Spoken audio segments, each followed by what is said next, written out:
వార్తా 9 న్యూస్ ముందుగా హెడ్లైన్స్. ప్రతి కుటుంబంలో ఒక పారిశ్రామికవేత్త లక్ష్యమని సీఎం చంద్రబాబు పిలుపు. యువత ఉద్యోగాల కోసం కాదు, ఉద్యోగాలు ఇచ్చే స్థాయికి ఎదగాలని వెల్లడి. రాష్ట్ర వ్యాప్తంగా ఎంఎస్ఎంఈ పార్కుల ఏర్పాటుకు సీఎం హామీ. ఏపీ ఇండస్ట్రియల్ హబ్ గా తీర్చిదిద్దుతామని చంద్రబాబు ధీమా. మెడికల్ కాలేజీల ప్రైవేటీకరణపై పేర్ని నాని ఆగ్రహం. ప్రజా వైద్యం డబ్బు ఆధారంగా మారుతుందని పేర్ని వ్యాఖ్య. ప్రభుత్వ వైద్య సేవల ప్రైవేటీకరణను వెంటనే ఉపసంహరించాలని డిమాండ్. పేదల ఆరోగ్య హక్కును రక్షించమని ప్రభుత్వానికి హెచ్చరిక.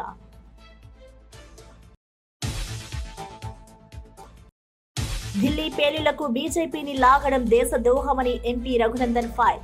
జాతీయ భద్రతపై రాజకీయాలు సిగ్గుచేటు అని ఎంపీ ఆగ్రహం. నిందితులపై కఠిన చర్యలకు కేంద్రానికి మద్దతు. ప్రజలు తప్పుడు ప్రచారాలకు లొంగొద్దు అని రఘునందన్ హెచ్చరిక. గంజాయి నిర్మూలించాం, ఇప్పుడు డ్రగ్స్ పై యుద్ధం చేస్తున్నామన్న మంత్రి అనిత. పాయకరావుపేటలో డ్రగ్స్ వ్యతిరేక సైకిల్ ర్యాలీ. యువత డ్రగ్స్ కు దూరంగా ఉండాలని అనిత పిలుపు. విద్యా సంస్థల్లో అవగాహన కార్యక్రమాలు బలోపేతం చేస్తామని హామీ. జాగృతితో పెట్టుకున్న వారికి ఇబ్బందులు తప్పవు అని కవిత హెచ్చరిక. నల్గొండలో మాతా శిశు కేంద్రాన్ని సందర్శించిన ఎమ్మెల్సీ. ఆసుపత్రిలో వసతుల కొరతతో సిబ్బంది ఇబ్బంది పడుతున్నారని వ్యాఖ్య. ప్రతిపక్షం జాగృతి పేరుతో అబద్ధ ప్రచారం చేస్తుందని కవిత ఫైర్. ప్రతి కుటుంబంలో ఒక పారిశ్రామికవేత్తగా ఎదగాలనే దిశగా ప్రభుత్వం చర్యలు తీసుకుంటుందని సీఎం నారా చంద్రబాబు నాయుడు తెలిపారు. ఉద్యోగం కోసం ఎదురు చూడకుండా ఉద్యోగాలు ఇచ్చే స్థాయికి యువత ఎదగాలి అని పిలుపునిచ్చారు. రాష్ట్రంలోని ప్రతి నియోజకవర్గంలో ఎంఎస్ఎంఈ పార్కులు ఏర్పాటు చేస్తామని తెలిపారు. పారిశ్రామికవేత్తలకు అవసరమైన సదుపాయాలు, ఆర్థిక సహకారం అందించేందుకు ప్రభుత్వం కట్టుబడి ఉందని పేర్కొన్నారు. యువతలో నైపుణ్యాభివృద్ధి, పరిశ్రమల విస్తరణ ద్వారానే రాష్ట్ర ఆర్థిక బలపడుతుందని అన్నారు. ఆంధ్రప్రదేశ్ను పరిశ్రమల కేంద్రంగా తీర్చిదిద్దుతామని సీఎం స్పష్టం చేశారు. శక్తి వస్తుందని ఆ రోజు నేను చెప్పాను. ఐటీకి ప్రాధాన్యత ఇమ్మన్నాను. నన్ను నమ్మి చదివించిన వాళ్ళు ఇక్కడ మన ప్రాంతంలోనే కాకుండా హైదరాబాద్, బెంగళూరు, చెన్నై, దేశం మొత్తం ఉద్యోగాలు వచ్చాయి. విదేశాల్లో ఉద్యోగాలు వచ్చాయి.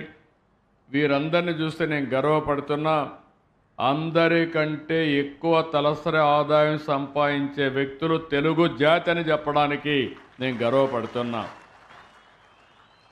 ఈరోజు మళ్ళీ నెక్స్ట్ లెవెల్కి మిమ్మల్ని తీసుకుపోవడానికి నేను ఒక కార్యక్రమానికి శ్రీకారం చుట్టాను. 1 ఫ్యామిలీ 1 ఎంటర్‌ప్రెన్యూర్. ఒక కుటుంబంలో ఒక పారిశ్రామికవేత్త తయారు కావాలి. ఉద్యోగాలు ఇచ్చే పరిస్థితి మీకు రావాలి. అందుకే ఆ కార్యక్రమానికి నిన్నే శ్రీకారం చుట్టాను. ప్రతి ఒక్క నియోజకవర్గంలో ఎంఎస్ఎంఈ పార్కులు పెడతాం. ఆడబిడ్డలున్నారు. నేనే డాక్రా సంఘాలు పెట్టాను. ఈరోజు బ్రహ్మాండంగా రాణించే పరిస్థితికి వచ్చారు. తొందరలో మీలో చాలామందిని పారిశ్రామికవేత్తలుగా తయారు చేసే బాధ్యత నాది. కృష్ణా జిల్లా మచిలీపట్నంలో మాజీ మంత్రి పేర్ని నాని నేతృత్వంలో భారీ నిరసన ర్యాలీ జరిగింది.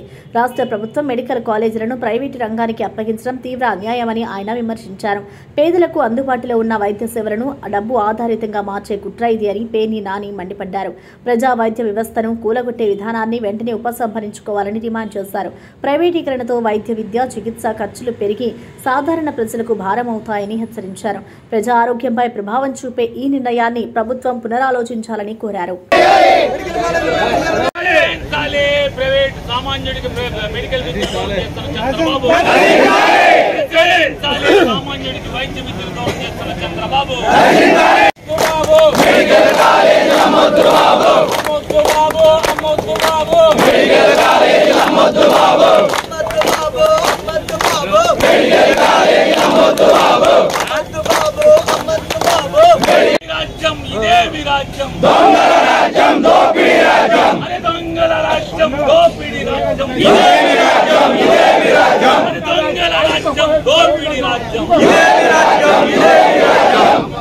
విజయనగరం జిల్లా గజపతి నగరంలో ప్రభుత్వం తీసుకున్న మెడికల్ కాలేజీల ప్రైవేటీకరణ నిర్ణయానికి వ్యతిరేకంగా పెద్ద ఎత్తున నిరసన ర్యాలీ జరిగింది.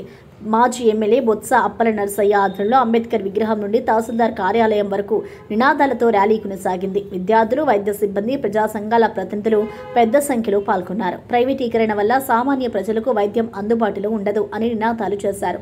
ప్రభుత్వ వైద్య వ్యవస్థను బలహీనపరిచే ఈ చర్యను ప్రజా వ్యతిరేక నిర్ణయంగా ఖండించారు. ప్రజల ప్రాథమిక హక్కు అయిన ఆరోగ్యాన్ని రక్షించాలని ర్యాలీ ముగిసింది.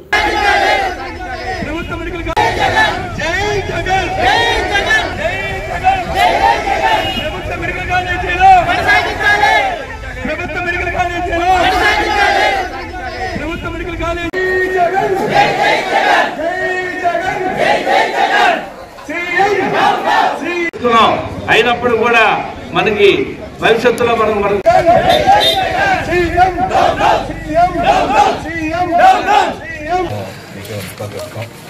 ప్రభుత్వానికి ఏమో మా తాలూకు ఆకాంక్షని, ప్రజల తాలూకు ఆకాంక్షని తెలియచేయండి.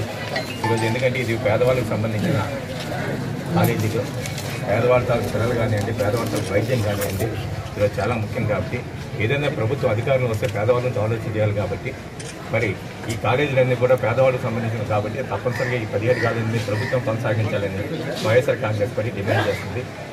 దీని పక్షంలో ఏ విధమైన ప్రభుత్వం ఏదైతే ప్రజల నుంచి వచ్చిన నిబంధనలు ఏవైతే ఉన్నాయో కోటి సంతకాల ద్వారా రాష్ట్రపతి కూడా ఇవ్వడానికి కూడా మేము ఆలోచన చేస్తాము. తప్పనిసరిగా మేము ఇచ్చిన రిమోట్ ప్రభుత్వం నాయకులు జగన్మోహన్ రెడ్డి పిలుపు మేరకు పెద్ద ఎత్తున ఏదైతే ఈ కూటమి ప్రభుత్వం ఒక అనాలోచిత నిర్ణయం ప్రభుత్వ మెడికల్ ప్రైవేటీకరణ చేయాలని ఆలోచన ఏదైతే చేసిందో దానికి నిరసనగా వేలాది మందితో ఈరోజు ఈ కార్యక్రమం శ్రీకారం చుట్టాం. మరి ఏదైతే అంబేద్కర్ గారి నుంచి ఎంఆర్ఓ గారికి ఆఫీస్కి వచ్చి ఎంఆర్ఓ గారికి మా ప్రజల తాలూకా ఆకాంక్షని ఏదైతే పేదవాడి తాలూకా స్థితిగతులు ఈరోజు పేదవాడి తాలూకా పిల్లల తాలూకా మరి వాళ్ళ పిల్లల ఆశలే అడియాసలు చేస్తూ వాళ్ళ ఆరోగ్యాన్ని పట్టించుకోకుండా ఈ కుటుంబం ఏదైతే ఉందో మరి దీనికి నిరసనగా మరి ఎంఆర్ఓకి మరి వినతిపత్రం ఇవ్వడం జరిగింది. మా తాలూకా ఆకాంక్షని మరి ప్రభుత్వాన్ని తెలియజేసి ఈ నిర్ణయాన్ని వెనక్కి తీసుకోవడానికి చెప్పి వైఎస్ఆర్ కాంగ్రెస్ పార్టీ మరి డిమాండ్ చేస్తుంది. ఈ సందర్భంగా ఈ అన్నిటి మీద కూడా మరి ప్రభుత్వం చేస్తున్న ఈ దుర్మార్గం చర్యకు విధంగా ఈరోజు వైఎస్ఆర్ కాంగ్రెస్ మరి పోరాటం చేయడానికి సిద్ధంగా ఉంది. రాబోయే రోజుల్లో నువ్వు చేస్తున్న ఈ దుర్మార్గం చర్యకి మరి తప్పకుండా భారీ మూల్యం భవిష్యత్తులో చెల్లించుకోవడానికి ఈ సందర్భం తెలియజేసుకున్నాను. గుంటూరు నగరంలో వైఎస్ఆర్సీపీ నేతలు మెడికల్ కాలేజీల ప్రైవేటీకరణను వ్యతిరేకిస్తూ బహిరంగ నిరసన తెలిపారు. మాజీ మంత్రి అంబటి రాంబాబు ఆధ్వర్యంలో కంకరగుంట గేటు వద్ద ర్యాలీ నిర్వహించగా పోలీసులు అడ్డుకోవడంతో ఉద్రిక్తత చోటు చేసుకుంది. పోలీసుల తీరుపై అంబటి రాంబాబు తీవ్ర ఆగ్రహం వ్యక్తం చేశారు. ప్రభుత్వ వైద్య వ్యవస్థను ప్రైవేటు వ్యక్తుల చేతుల్లోకి ఇవ్వడం పేదల ఆరోగ్య హక్కుపై దాడి అని మండిపడ్డారు. సాధారణ ప్రజలు డబ్బు లేక వైద్యం పొందలేని పరిస్థితి వస్తుంది అని హెచ్చరించారు. ప్రజా ప్రయోజనాలను విస్మరించే ఈ నిర్ణయాన్ని తక్షణమే ఉపసంహరించాలని డిమాండ్ చేశారు.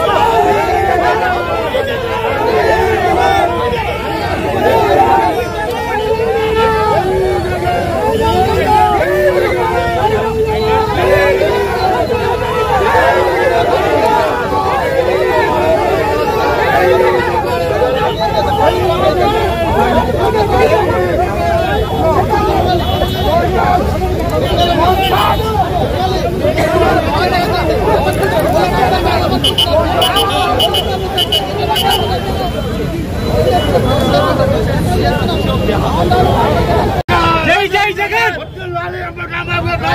వద్దులాలి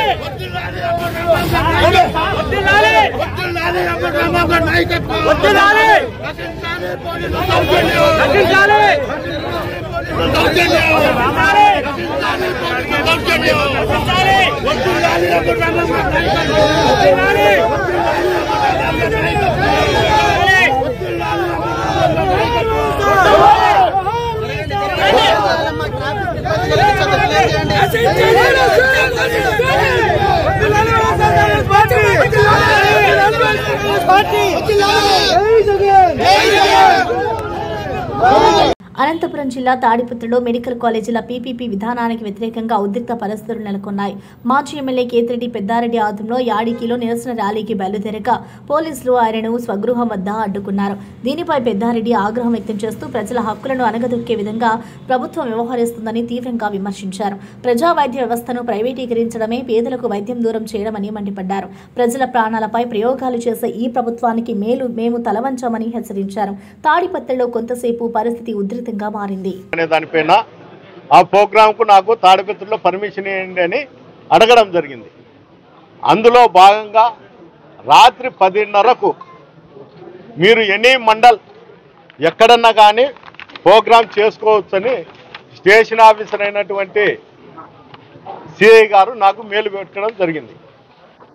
ఎట్లా ఇప్పటికిప్పుడు చెప్పి మీరు మేలు పెడితే నేను ఏ విధంగా మా కార్యకర్తలకు కానీ వైఎస్ఆర్సీపీ నాయకులకు కానీ తెలియజేసేదంటే మీరు మెసేజ్ గుండా తెలియజేసి మీరు ప్రోగ్రాం పెట్టుకోండి అని చెప్పడం కూడా జరిగింది. అక్కడ ఉండేటువంటి యాడికి సిఐ గారు మీకు పర్మిషన్ ఉంటే చెప్పండి, లేకపోతే లేదంటే తిరిగి నేను టౌన్ సిఐ గారికి ఫోన్ చేసి సార్ ఈ విధంగా యాడికి సిఐ గారు చెప్తారు ఎట్లా నేను అని చెప్తే నేను ఏఎస్పీ గారితో ఫోన్ చేయిస్తా మీరు పోండి అని చెప్పినారు. మళ్ళీ ఆయనే నాకు ఫోన్ చేసి ఏఎస్పీ గారు ఫోన్ చేసి యాడికి సిఐ గారికి చెప్పడం జరిగింది మీరు పోండి 9 గంటలకు ఇక్కడ నుండి అని. నేను పైన నుండి కిందికి దిగొచ్చేలకు పోలీస్ అధికారులు నన్ను అడ్డుకోవడం జరుగుతుంది. మీ ఫ్యామిలీ మెంబర్లు తప్ప ఎవరన్నా పోయే ప్రోగ్రాం చేయండి అని. అంటే ఈ రాష్ట్రంలో తాడిపత్రి కాన్స్టిట్యున్సీలో నేను ఎక్స్ఎమ్మెల్యేని కాదా? నేను ఎక్స్ఎమ్మెల్యేని కాబట్టి నేను ఇక్కడ ప్రోగ్రాం చేసే హక్కు నాకుంది. మా నాయకుడు జగన్మోహన్ రెడ్డి గారి ఆదేశాల మేరకు ఈ ప్రోగ్రాం ఖచ్చితంగా నన్ను కంటెస్ట్ చేయమని వాళ్ళు చెప్పడం జరుగుతుంది. నేను కూడా చేయడానికి కూడా సంసిద్ధంగా ఉన్నాము. అందరికి కూడా మెసేజ్ పెట్టి యాడికి రమ్మని చెప్పడం కూడా జరిగింది పొద్దున్నే. తీరా నేను 9 గంటల కిందికి దిగొచ్చి పోదామనుకునే లోపలనే వచ్చి మీరు పోయే కాదు, నీకు ల్యాండ్ ఆర్డర్ ప్రాబ్లం ఉంది, నీకు ప్రాణహాని ఉంది, అందువల్ల నువ్వు పోయే కాదు అంట. ఎవరి వల్ల నాకు ప్రాబ్లం ఉందనేది చెప్తే అది చెప్పలేకున్నారు ఆఫీసర్. అంటే సర్టన్ ఆఫీసర్కు ఏదన్నా ల్యాండ్ ఆర్డర్ ప్రాబ్లం ఉన్నా ఇంకోటి ఉన్నా కూడా ఆ అధికారులు మాత్రము రక్షణ కల్పించాలా తప్ప అందరినీ ఇళ్లలో కూర్చోపెట్టే సంస్కృతి రాష్ట్రంలో ఎప్పుడూ లేదు. చంద్రబాబు నాయుడు ప్రభుత్వం వచ్చిన తర్వాత అధికారులు వాళ్ళ ఉనికి కోసమో లేకపోతే ఇక్కడ ఉన్నటువంటి ఎమ్మెల్యేనో లేకపోతే మున్సిపల్ చైర్మన్ మెప్పు కోసమో నన్ను ఇక్కడ కూర్చోపెట్టడం జరుగుతుంది. అయ్యా దయచేసి మీరు పంపియండి, లేకపోతే పేపర్ రూపకంగా ఇవ్వండి. నేను ఇంతవరకు దాదాపు 1.5 సంవత్సరం నుండి నేను మిమ్మల్ని ప్రతిసారి కూడా పేపర్ రూపకంగానే పర్మిషన్ అడుగుతాండా, మీరు రిజెక్ట్ చేస్తే అవి తీసుకుని ఉంటాండా అని కూడా చెప్పడం జరుగుతుంది. ఇప్పుడు కూడా నేను పేపర్ రూపకంగా వాళ్ళు ఇస్తే నేను దీన్ని ఉపసంహరించుకుంటా తప్ప ఎట్టి పరిస్థితుల్లో నేను పోయేదానికి నేను ప్రయత్నం చేస్తానే ఉంటా.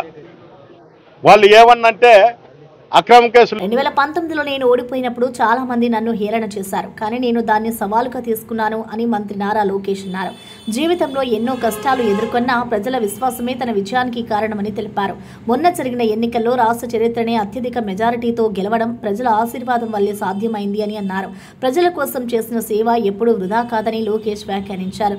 యువతకు అవకాశాలు కల్పించడం, అభివృద్ధి పనుల్లో పారదర్శకత తెచ్చడం తన లక్ష్యమని చెప్పారు. ప్రజా ఆశీర్వాదం కొనసాగాలంటూ కృతజ్ఞతలు తెలిపారు. 85. I lost. A lot of people made fun of me, but I didn't care. I said my goal is set. I am going to go about achieving it. 5 years I worked hard. I didn't leave it. And 2024, I won it with one of the highest majority in Andhra Pradesh history. Life is not fair. But then keep at it. Only if you work hard, you can achieve the targets that you set yourself out to achieve. Medaram జాతరకు చేరుకున్న మంత్రులు పొంగులేటి శ్రీనివాసరెడ్డి, సీతక్క, వాకిటి శ్రీహరి, సమ్మక్క సారళమ్మలకు ప్రత్యేక పూజలు నిర్వహించారు. ఈ సందర్భంగా రాష్ట్ర అభివృద్ధి, ప్రజల సంక్షేమం కోసం దేవతల ఆశీర్వాదం కోరారు. అనంతరం మంత్రులు జాతర ప్రాంతంలో జరుగుతున్న అభివృద్ధి పనులను పరిశీలించి అధికారులతో సమావేశమయ్యారు. రోడ్లు, విద్యుత్, తాగునీరు, భద్రతా ఏర్పాట్లపై సమీక్ష జరిపి వేగంగా పూర్తి చేయాలని సూచించారు. మేడారం జాతర ప్రపంచానికి తెలంగాణ సాంస్కృతిక ప్రతీక అని పేర్కొన్నారు. ప్రభుత్వ స్థాయిలో అన్ని వసతులు కల్పిస్తున్నామని తెలిపారు.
ఇక ఢిల్లీ పేలుళ్ల విషయంలో బీజేపీ పార్టీని అనవసరంగా లాగడం అత్యంత నీచమని, దేశ ద్రోహకర చర్య అని ఎంపీ రఘునందన్ రావు తీవ్రంగా వ్యాఖ్యానించారు.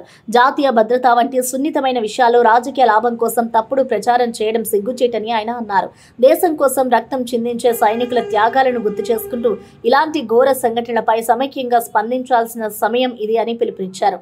పేలుళ్ల వెనుక ఉన్న నిజమైన నిందితులను గుర్తించి కఠిన చర్యలు తీసుకోవాలని కేంద్ర ప్రభుత్వానికి మద్దతు తెలిపారు. ప్రజలు తప్పుడు ప్రచారాలకు లొంగొద్దని సూచించారు. చదువుకున్న డాక్టర్లు ఒక వర్గానికి సంబంధించిన వాళ్ళు కుట్ర చేసి ఈ దేశంలో బ్లాస్ట్లు చేయడానికి, ఆఖరికి తినే తిండిలో తాగే నీళ్లలో విషం కలిపి మనల్ని చంపాలని కుట్ర చేస్తే ఎలక్షన్లు వస్తే బ్లాస్ట్లు అయితే అని కుట్ర. ఇంతకంటే నీచం, ఇంతకంటే దేశద్రోహం ఇంకొకటి ఉండదు. ఇట్లా మాట్లాడేటువంటి మిత్రులందరికీ కూడా వారి విఘ్నతకే వదిలేస్తూ ఉన్నాం. దేశాన్ని ప్రేమించమని చెప్పినటువంటి గురుజాడ చెప్పినటువంటి మాటల్ని గుర్తు తెచ్చుకోరు తప్ప ఈ బ్లాస్ట్ చేయాలనేటువంటి తక్కువ ఆలోచన ఉన్నటువంటి వ్యక్తులకి సమర్థించొద్దని ఈ సందర్భంగా నేను సోషల్ మీడియా మిత్రులందరూ కూడా విజ్ఞప్తి చేస్తాను. ఆంధ్రప్రదేశ్లో గంజాయిని నిర్మూలించామని, ఇప్పుడు డ్రగ్స్ పై యుద్ధం కొనసాగుతుందని రాష్ట్ర హోంమంత్రి వంగలపూటి అనిత తెలిపారు. అనకాపల్లి జిల్లా పాయకరావుపేటలో పోలీసులు నిర్వహించిన డ్రగ్స్ వ్యతిరేక సైకిల్ ర్యాలీలో పాల్గొన్న ఆమె దాదాపు 3 కిలోమీటర్ల సైకిల్ తొక్కారు. యువతను మాదక ద్రవ్యాల ఆకర్షణ నుంచి దూరంగా ఉంచి ఆరోగ్యవంతమైన సమాజాన్ని నిర్మించడం అందరి బాధ్యత అని పేర్కొన్నారు. ఈగల్ టీం కృషి వల్ల గంజాయి ఉత్పత్తి గణనీయంగా తగ్గిందని తెలిపారు. విద్యా సంస్థల్లో అవగాహన కార్యక్రమాలను మరింత బలోపేతం చేస్తామని హామీ ఇచ్చారు. వేదికగా ఫస్ట్ స్టార్టింగ్ ఇక్కడ నుంచి పాయకరావుపేట నుంచి ఇచ్చాపురం వరకు ఈ ర్యాలీ కొనసాగుతుంది. ఈ ర్యాలీలో కంటిన్యూగా 25 నుంచి 30 మంది పోలీస్ డిపార్ట్మెంట్ వాళ్ళు ప్రతి కాన్స్టిట్యుయెన్సీని కూడా టచ్ చేసుకుంటూ, ప్రతి కాన్స్టిట్యుయెన్సీలోని కూడా మోటివేషన్ చేసుకుంటూ ఈ రోజు గాంజాకి వ్యతిరేకంగా నినాదాలు చేస్తూ ముందుకెళ్లే కార్యక్రమం శ్రీకారం చుట్టాం. ఇది ఒక మంచి ఇంపాక్ట్ వస్తుందని మా నమ్మకం. దానిలో భాగంగానే ఈ రోజు పాయకరావుపేటలో ఇది కార్యక్రమం స్టార్ట్ చేశారు. దీనిలో భాగంగా మా డిఐసీ గారు, అదేవిధంగా మా తుహిన్ ఎస్పీ గారు ఇద్దరు కూడా రావటం, పోలీస్ డిపార్ట్మెంట్ వాళ్ళందరూ కూడా ఇక్కడికి వచ్చి కార్యక్రమాన్ని దిగ్విజయంగా ముందుకు తీసుకెళ్తున్నారు. ఈ రోజు ఎన్డీఏ కూటమి వచ్చిన తర్వాత నుంచి కూడా గాంజా రహిత రాష్ట్రం ఏర్పాటు చేయాలని దృఢ నిశ్చయంతో ఈ రోజు మేము అందరం కూడా పనిచేస్తున్నాం. ఈగల్ టీం ఈ రోజుకి కూడా 25 నుంచి ప్రజా సమస్యలను గుర్తించి పరిష్కరించడమే తెలంగాణ జాగృతి లక్ష్యమని జాగృతి అధ్యక్షురాలు కల్వకుంట్ల కవిత అన్నారు. నల్గొండ జిల్లా మాతా శిశు సంరక్షణ కేంద్రాన్ని సందర్శించిన ఆమె జాగృతితో పెట్టుకున్న వారికి ఇబ్బందులు తప్పవు అంటూ తీవ్ర హెచ్చరిక జారీ చేశారు. ఆసుపత్రిలో సిబ్బంది సేవ చేయడానికి సిద్ధంగా ఉన్నప్పటికీ వసతులు లేక ఇబ్బందులు పడుతున్నారని తెలిపారు. జిల్లాల్లో ప్రతిపక్షం లేకపోవడంతో అధికార పార్టీ నేతలు, అధికారులు ఇష్టారాజ్యంగా వ్యవహరిస్తున్నారని ఆగ్రహం వ్యక్తం చేశారు. కాంగ్రెస్ తో పాటు ప్రతిపక్ష పార్టీలు జాగృతిని విమర్శించడమే పనిగా పెట్టుకున్నాయని కవిత తీవ్ర వ్యాఖ్యలు చేశారు. అద్భుతమైనటువంటి రాజ్యాలు, రాజరికాలు, అదేవిధంగా కళలు, అనేకమైనటువంటి ప్రజా ఉద్యమాలు, ఎన్నో విప్లవాత్మకమైనటువంటి ఆలోచనలు. ఒకప్పుడు ఉమ్మడి నల్గొండ జిల్లా అంటే అసలు బౌద్ధానికి, అదేవిధంగా జైనానికి, అదేవిధంగా అద్భుతమైన ఆలోచన సరళికి పేరుగా ఉండేది. ఒకప్పుడు ఉమ్మడి ఆంధ్రప్రదేశ్లో మేము ఇక్కడికి వచ్చి కొట్లాడేది, మా దగ్గర దొరికినాయన్నీ కూడా మీరు గుంటూరు మ్యూజియంకి తరలించకపోయినరు, మా దగ్గర ఉన్నటువంటి చరిత్రనంతా గుంటూరుకి తీసుకుపోయినరు, అవన్నీ వెనక్కి ఇవ్వాలని చెప్పి మేము ప్రెస్ మిత్రులను చూస్తుంటే జూనియర్స్ కూడా చాలా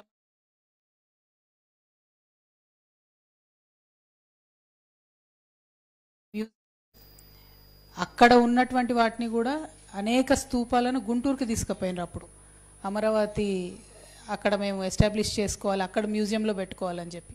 రాష్ట్రంలోని ప్రతి పేద కుటుంబానికి సొంత ఇల్లు కల్పించడమే కూటమి ప్రభుత్వ ప్రధాన లక్ష్యమని మంత్రి సత్యకుమార్ తెలిపారు. శ్రీ సత్యసాయి జిల్లా ధర్మవరం పట్టణంలో పేదల గృహ నిర్మాణాలకు భూమి పూజ నిర్వహించి పనులను ప్రారంభించారు. ఈ సందర్భంగా మాట్లాడుతూ మా ప్రభుత్వం ఇచ్చిన హామీ ప్రకారం పేదలకు గృహాలు అందించేందుకు వేగంగా చర్యలు తీసుకుంటున్నామని అన్నారు. ప్రతి అర్హుడికి ఇల్లు దక్కే వరకు కృషి చేస్తామని స్పష్టం చేశారు. మహిళల పేర్లతో ఇల్లు మంజూరు చేయడం ద్వారా కుటుంబ భద్రతను బలోపేతం చేస్తామని చెప్పారు. ధర్మవరం నుంచి ప్రారంభమైన ఈ గృహ నిర్మాణ యజ్ఞం రాష్ట్ర వ్యాప్తంగా కొనసాగుతుందని వెల్లడించారు. వాళ్ళని ఆలోచన చేయలేదు. దేశంలో ఎక్కడా లేని విధంగా 1,20,00,000 ప్రధానమంత్రి ఆవాస్ యోజన అర్బన్ ప్రాంతాల్లో, పట్టణ ప్రాంతాల్లో కేంద్ర ప్రభుత్వం మంజూరు చేస్తే ఒక ఆంధ్రప్రదేశ్కే 21,50,000 ఇళ్లని నరేంద్ర మోడీ గారి ప్రభుత్వం మంజూరు చేసింది. అప్పటి ముఖ్యమంత్రి జగన్మోహన్ రెడ్డి గారు 2 లక్షల ఇళ్లని మాకు అవసరం లేదని కేంద్ర ప్రభుత్వానికి లెటర్ రాసి, అంటే దాన్ని బట్టి పేదల పట్ల, పేదల సంక్షేమం పట్ల 5 సంవత్సరాల పాటు ముఖ్యమంత్రిగా చేసి అన్ని వ్యవస్థలు నిర్వీర్యం చేసి విధ్వంసకు కారణమైన జగన్మోహన్ రెడ్డి గారు ఎటువంటి చిత్తశుద్ధి ఉందో మనం అర్థం చేసుకోవాల్సి ఉంది. మళ్ళీ కూటమి ప్రభుత్వం వచ్చింది, మళ్ళీ పేదల జీవితాల్లో వెలుగులు నిండుతున్నాయి. వాళ్ళ ధర్మవరం పట్టణంలో కూడా ఎక్కడ కూడా గతంలో అస్మదీయులకి, కావాల్సిన వాళ్ళకి లేదా నాయకులకి కట్టబెడుతుంటే వాళ్ళ నిజమైన లబ్ధిదారులకి ఇవాళ ఇళ్ల మంజూరు చేయడం కానీ, ఇళ్ల నిర్మాణం కూడా త్వరితగతిన టైం లైన్స్ పెట్టుకుని పూర్తి చేయాల్సింది కూడా అధికారులకు ఆదేశించడం జరిగింది. పూర్తి చేస్తాం. రాబోయే రోజుల్లో ధర్మవరం నియోజకవర్గంలో, అది గ్రామీణ ప్రాంతమైనా పట్టణ ప్రాంతమైనా, ఇల్లు లేని పేద ఒక్కరు కూడా లేకుండా చూసే బాధ్యత కూటమి నాయకత్వానికి. సర్దార్ వల్లభాయ్ పటేల్ జయంతి సందర్భంగా విశాఖ బీచ్ రోడ్లో ఏక్తారా నిర్వహించబడింది. ఉక్కు మనిషి స్ఫూర్తితో దేశభక్తి, ఐక్యతను చాటే ఈ పరుగును విశాఖ ఎంపీ శ్రీభరత్ ప్రారంభించారు. ఐక్యతతోనే భారత్ బలపడుతుందని ఆయన అన్నారు. భారత యువజన సర్వీసుల శాఖ ఆధ్వర్యంలో నిర్వహించిన ఈ కార్యక్రమంలో విద్యార్థులు, యువత, క్రీడాకారులు ఉత్సాహంగా పాల్గొన్నారు. పటేల్ భారత ఏకీకరణకు చేసిన కృషి అమోఘమని ఎంపీ భరత్ తెలిపారు. యువతలో దేశభక్తిని పెంపొందించడం లక్ష్యంగా ఈ రన్ను ప్రతి సంవత్సరం నిర్వహిస్తామని పేర్కొన్నారు. రాష్ట్రాల నుంచి కూడా ప్రజలు వచ్చి సెటిల్ అయ్యారు. కలిసిమెలిసి చాలా ఆనందంగా ఇక్కడ ఉంటున్నాము. ఈ మెసేజ్ ఇంకా ముందుకు తీసుకెళ్లాలనే ఉద్దేశంతో మంచి కార్యక్రమము అండ్ ఒక గొప్ప నాయకులు, దేశంలో ఇన్ని ప్రిన్స్లీ స్టేట్స్ కలిసి వచ్చి భారతదేశాన్ని ఈ ఇంటిగ్రిటీ తయారు చేసే ఒక కీలక పాత్ర వహించిన సర్దార్ వల్లభాయ్ పటేల్ గారిని గుర్తిస్తూ ఈ ప్రోగ్రాం ఆర్గనైజ్ చేయడం ఒక చాలా మంచి కార్యక్రమం. అందరూ కూడా కలిసిమెలిసి ఉంటూ, అట్లాగే మన దేశంలో తయారు చేసిన వస్తువుల్ని కూడా మనం వాడాలి. అట్లాగే మనం బట్టలు కూడా ఏదైతే వేసుకుంటున్నామో అవన్నీ కూడా మన భారతదేశంలో తయారు చేసినయే ఉండాలి అనే ఉద్దేశంతో కూడా పిలుపునివ్వడం జరిగింది. జీవితంలో ఒక తప్పు చేశాను, అదే నా కెరీర్ను మార్చేసిందంటూ రిటైర్డ్ ఐఏఎస్ అధికారి ప్రవీణ్ ప్రకాష్ సంచలన వ్యాఖ్యలు చేశారు. ఇంటెలిజెన్స్ మాజీ చీఫ్ ఏబీ వెంకటేశ్వరరావు, ఏఆర్ఎస్ అధికారి కృష్ణకిషోర్ల విషయంలో తప్పు చేశా. 2020లో డీజీపీ నుంచి వచ్చిన ఫైల్ ప్రకారమే ఇద్దరిపై క్రమశిక్షణ చర్యలు తీసుకున్నా అని ఆయన తెలిపారు. ఈ నిర్ణయం తీసుకున్నందుకు తాను తీవ్రమైన నష్టాన్ని చవిచూశానని వెల్లడించారు. హీరో నుంచి జీరో అయ్యా, కానీ నిజం చెప్పడానికి భయపడను అని ఆయన అన్నారు. సేవలో ఉన్నప్పుడు ఎదురైన ఒత్తిళ్లు, వ్యవస్థలో ఉన్న వక్ర పద్ధతులపై కూడా ప్రవీణ్ ప్రకాష్ విమర్శలు గుప్పించారు. I had a huge social media trolling. A trolling జరిగినప్పుడు the thought which used to cross my mind was that నేను 30 years నుంచి ఆంధ్రాతో అసోసియేటెడ్గా ఉన్నాము. God knows I had not made even 1 rupee through corruption. నేను ₹1 కూడా కరప్షన్ చేయలేదు. నేను లైఫ్లో ఎప్పుడైనా సరే ఫైల్లో చట్టంకే విరుద్ధంగా, రూల్కి విరుద్ధంగా ఇప్పుడు నేను నోటింగ్ చేయలేదు, ఇప్పుడు అప్రూవల్ ఇవ్వలేదు. నా సబార్డినేట్స్కి, జూనియర్ ఆఫీసర్స్కి ఇప్పుడు నేను చట్టంకి అతీతంగా మీ పని చేయండి ఎప్పుడు చెప్పలేదు. అంత కమిట్మెంట్ ఉన్నప్పుడు నాకు ఈ సోషల్ మీడియా ట్రోలింగ్ ఎందుకు? That was the agitation. ఆ మెంటల్ అజిటేషన్, మెంటల్ అగోనీ ఏ లెవెల్కి పెరిగింది అంటే, నేను జూలై 1st వీక్లో విఆర్ఎస్ అప్లై చేశాం, గవర్నమెంట్ అప్రూవ్ చేసింది. నేను విజయవాడ నుంచి అక్టోబర్లో ఢిల్లీకి వచ్చాను. ఢిల్లీలో వచ్చిన తర్వాత ద లాస్ట్ 1 year కాన్స్టెంట్గా నేను ఆ ఇంట్రోస్పెక్షన్ చేసేవాళ్ళు. What did I do wrong? నేను ఏం తప్పు చేశాను? నేను 2000 నుంచి 2004 వరకు గుంటూరు, విజయవాడలో మున్సిపల్ కమిషనర్గా పనిచేశాను. ఆ ప్లేస్ నాకు ఎంత అడ్మిరేషన్ ఇచ్చింది, ఎంత లవ్ ఇచ్చింది, ఎఫెక్షన్ ఇచ్చింది, hero worshipping, admiration. Vijayawada, Guntur కాకుండా నేను ఎప్పుడైనా సరే హైదరాబాద్లో వెళ్ళినప్పుడు, లేదా ఢిల్లీలో ఉన్నప్పుడు, లేదా ఈవెన్ లండన్లో వెళ్ళినప్పుడు, న్యూయార్క్లో, వాషింగ్టన్లో, వన్స్ ఈవెన్ ఇన్ నియాగ్రాలో కూడా ఎప్పుడైనా సరే అక్కడ ఎప్పుడైనా సరే ఈ ప్లేసెస్లో నాకు గుంటూరు నుంచి, విజయవాడ నుంచి ఎవరు, if somebody I use to meet, వాళ్ళు వచ్చి చాలా గర్వంగా, హ్యాపీగా నాతో కలిసేవాళ్ళు. వాళ్ళ ఐస్లో, వాళ్ళ ముఖంలో I was used to see those admiration, ఒక ఎఫెక్షన్, ఒక హీరో వర్షిప్పింగ్ లాగా ఒక ఫీలింగ్ నాకు కనిపించేవాళ్ళు. And that used to be my oxygen, that used to be my motivation to work harder. సడన్గా నేను ఏ తప్పు చేశాము, ఈ మొత్తం హీరో వర్షిప్పింగ్ ఒక విలన్ ట్రోలింగ్లో కన్వర్ట్ అయింది. I kept doing soul searching. Introspection చేసిన తర్వాత నాకు రియలైజ్ అయింది. ఐ రియలైజ్డ్ నేను వాళ్ళ ఎక్స్పెక్టేషన్కి, ఒక సమాజం నుంచి నాకు ఈ టైంలో ఉన్న ఎక్స్పెక్టేషన్కి నేను రీచ్ కాలేకపోయినాను. ఆ ఎక్స్పెక్టేషన్కి నేను రీచ్ కాలేకపోయినాము. ఆ టెస్ట్ నేను ఫెయిల్ అయినాం కాబట్టి ఆ హ్యూమిలేషన్ నాకు వచ్చింది, ఆ ట్రోలింగ్ నాకు వచ్చింది. What was my mistake? నేను ఏ తప్పు చేశాను? ఇయర్ 2020లో నేను గవర్నమెంట్ ఆఫ్ ఆంధ్రప్రదేశ్లో principal secretary, general administration department, which is responsible for establishment of IAS and IPS officer, ఆ పోస్ట్ నేను చేశాను. ఆ టైంలో నా దగ్గర ఒక ఫైల్ వచ్చింది ఫ్రమ్ డీజీపీ ఆఫీస్ నుంచి నా దగ్గర ఒక ఫైల్ వచ్చింది. The file was about recommending, the DGP office recommended a disciplinary action, a framing of charges against additional DGP rank officer Shri ABV Venkateshwar Rao, 1989 batch IPS officer. A file చూస్తే ఫైల్లో ఉన్న charges, substance కానీ charges కానీ ఎట్లా ఉంది అంటే, face of it maybe not according to civil services conduct రూల్కి అతీతంగా కనిపించవచ్చు. బట్ మనం అందరికీ తెలుసు, మన దగ్గర ఉన్న సివిల్ సర్వీసెస్ కండక్ట్ రూల్లో చాలా ప్రొవిజన్స్ ఉన్నాయి. అది ఒక కోడిఫై ఉన్నాయి, కానీ నార్మ్లో కానీ ప్రాక్టీస్లో కానీ యాక్సెప్టబుల్. ఫర్ ఎగ్జాంపుల్, మా సివిల్ సర్వీసెస్ కండక్ట్ రూల్ ప్రకారం యాజ్ ఏ ఐఏఎస్ ఆఫీసర్గా సపోజ్ నేను ఒక గవర్నమెంట్ వెహికల్కి ప్రైవేట్ పర్పస్ కోసం యూజ్ చేశామంటే I'm suppose to inform the government and pay X amount to treasury. నేను 30 years ఆంధ్రప్రదేశ్లో పనిచేశాను. మనం స్లోగా మనం డిస్కస్ చేసినప్పుడు మైండ్లో ఎట్లా మనం we have made our mind that 24/7 మనం గవర్నమెంట్ పని చేస్తాం కదా, మొబైల్లో ఎప్పుడైనా సరే అవైలబుల్గా ఉంటాము, ఐప్యాడ్లో అవైలబుల్గా ఉంటాము, ఎప్పుడైనా సరే వర్క్ గురించి ఆలోచన చేస్తూ ఉంటాం. కాబట్టి ఇప్పుడు government and private life mix అయిపోయింది, personal and professional life mix అయిపోయింది. సో నేను సినిమా థియేటర్లో ఉండొచ్చు, నేను మాల్లో ఉండొచ్చు, నేను ఒక టూరిస్ట్ స్పాట్లో ఉండొచ్చు. I'm on job. So I must have government వెహికల్లో నేను యాజ్ ఎ ఆఫీసర్గా I must have visited large number of my personal work కోసం, హాస్పిటల్ కానీ, థియేటర్ కానీ, స్టేడియంస్ కానీ, పిక్నిక్ స్పాట్స్ కానీ, ఫ్రెండ్స్ ప్లేస్ కానీ. ఒక నెలకి 300 కిలోమీటర్ కూడా అంచనా వేసుకుంటే ఒక సంవత్సరంలో 3000 కిలోమీటర్, 30 సంవత్సరంలో 1,00,000 కిలోమీటర్. సపోజ్ టుడే ఒక government frames a charge against me saying that మీరు మీ 30-year కెరియర్లో ఐఏఎస్లో 1,00,000 కిలోమీటర్ మీరు పర్సనల్ పర్పస్ కోసం గవర్నమెంట్ వెహికల్ యూజ్ చేశారు, కాబట్టి మీరు పెనాల్టీతో సహా 30 లక్షలు 40 లక్షల రూపాయలు మీ గవర్నమెంట్కి కట్టండి అంటే లీగలీ కరెక్ట్. నేను దీని అగేన్స్ట్గా ఏ కోర్టుకి వెళ్తే no court in India, no court in the world will give any relief, because చట్టం ప్రకారం నేను తప్పు బులెటిన్ ముగించే ముందు హెడ్లైన్స్ మరోసారి చూద్దాం. ప్రతి కుటుంబంలో ఒక పారిశ్రామికవేత్త లక్ష్యమని సీఎం చంద్రబాబు పిలుపు. యువత ఉద్యోగాల కోసం కాదు, ఉద్యోగాలు ఇచ్చే స్థాయికి ఎదగాలని వెల్లడి. రాష్ట్ర వ్యాప్తంగా ఎంఎస్ఎంఈ పార్కుల ఏర్పాటుకు సీఎం హామీ. ఏపీ ఇండస్ట్రియల్ హబ్ గా తీర్చిదిద్దుతామని చంద్రబాబు ధీమా.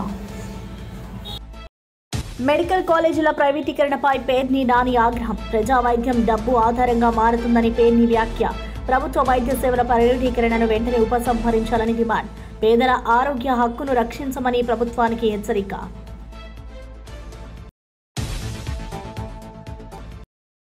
ఢిల్లీ పేలుళ్లకు బీజేపీని లాగడం దేశద్రోహమని ఎంపీ రఘునందన్ ఫైర్. జాతీయ భద్రతపై రాజకీయాలు సిగ్గుచేటు అని ఎంపీ ఆగ్రహం. నిందితులపై కఠిన చర్యలకు కేంద్రానికి మద్దతు. ప్రజలు తప్పుడు ప్రచారాలకు లొంగొద్దు అని రఘునందన్ హెచ్చరిక. గంజాయి నిర్మూలించాం, ఇప్పుడు డ్రగ్స్ పై యుద్ధం చేస్తున్నామన్న మంత్రి అనిత. పాయకరావుపేటలో డ్రగ్స్ వ్యతిరేక సైకిల్ ర్యాలీ. యువత డ్రగ్స్ కు దూరంగా ఉండాలని అనిత పిలుపు. విద్యా సంస్థల్లో అవగాహన కార్యక్రమాలు బలోపేతం చేస్తామని హామీ. జాగృతితో పెట్టుకున్న వారికి ఇబ్బందులు తప్పవు అని కవిత హెచ్చరిక. నల్గొండలో మాతా శిశు కేంద్రాన్ని సందర్శించిన ఎమ్మెల్సీ. ఆసుపత్రిలో వసతుల కొరతతో సిబ్బంది ఇబ్బంది పడుతున్నారని వ్యాఖ్య. ప్రతిపక్షం జాగృతి పేరుతో అబద్ధ ప్రచారం చేస్తుందని కవిత ఫైర్. ఇవి బులెటిన్ విశేషాలు. చూస్తుండని వార్తా 9.